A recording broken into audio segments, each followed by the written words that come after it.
everybody. Today we'll do experiment.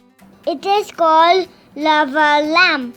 Things that we need: a big jar, water, oil, vinegar, food color, baking soda. Take a jar,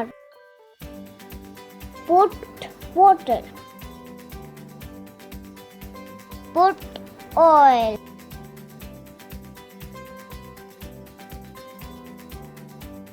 add food color, then mix. Put vinegar. Add baking soda. See the bubble like a lava.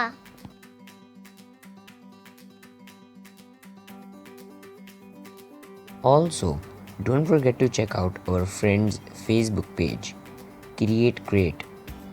The links for their Instagram and Facebook pages are in the description below. Don't forget to give your feedback on the video in the comments below.